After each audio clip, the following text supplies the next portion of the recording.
जिस प्रदोष व्रत का हम वर्णन करते हैं, जिस प्रदोष के दिन का आपको बधाई कल हमने दी थी कि प्रदोष की आपको बधाई हो, प्रदोष शाम का जो समय होता है, प्रदोष काल जो होता है, उसका वर्णन जब हम करते हैं, ये प्रदोष की पूजन का विधान किसने बनाया, ये प्रदोष की पूजन का नियम किसने बनाया, ये प्रदोष की संध्या काल का, प्रदोष के समय का पूजन का विधान कौन बनाया, ये प्रदोष के समय पर एक बेलपत्र चढ़ाने का विधान किसने बनाया, प्रदोष के समय पर एक समीपत्र चढ़ने का विधान किसने बनाया, प्रदोष के समय पर अगर मान लो कोई भिखारी से भिखारी व्यक्ति भी है जो ठेला चला रहा है, उसके पास में खाने के लिए कुछ नहीं है, फटे कपड़े पहन रहा है, उसकी जिंदगी में कुछ भी नहीं बचा और कर्जे में लदालूम हो गया, एक चावल का दाना अगर वो प्रदोष के दिन, प्रदोष काल में शाम के समय पर शंकर के शिवलिंग पर चढ़ा देता है तो 3 या 4 प्रदोष में उसका कर्जा चूकना प्रारंभ हो जाता है। वो प्रदोष का विधान है।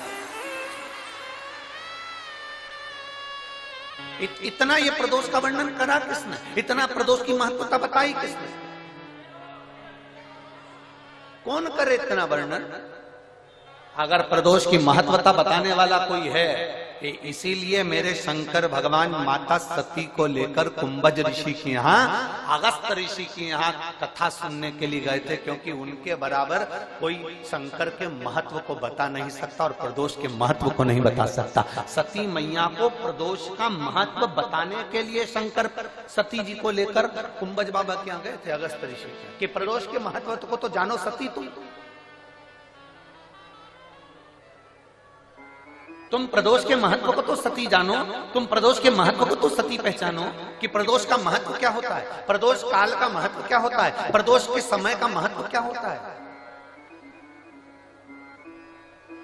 जिस समय पर सूरज डूब रहा हो, चंद्र प्रकाशित हो रहा हो, दोनों का मेल हो रहा हो,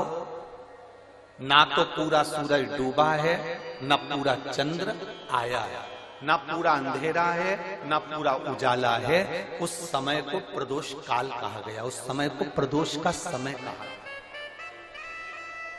प्रदोष काल कहा। अब कई लोग हमसे कहते हैं गुरुजी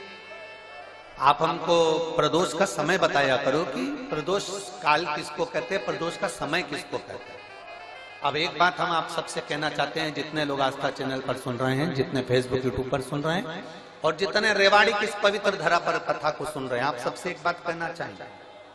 अगर हम समय देखकर बताएं आपको कि शाम को 6 बजे, 6:30 बजे, 6:30 पे लेकर 7:30 के बीच में ये समय है, या 5:30 से लेकर 6:30 तक का ये समय है, या हम तुमको बोल दें कि इतनी बजे ये समय प्रदोष काल का रहेगा या इतनी बजे ये समय रहेगा, तो देखिए कभी कभी ठंड का समय आता है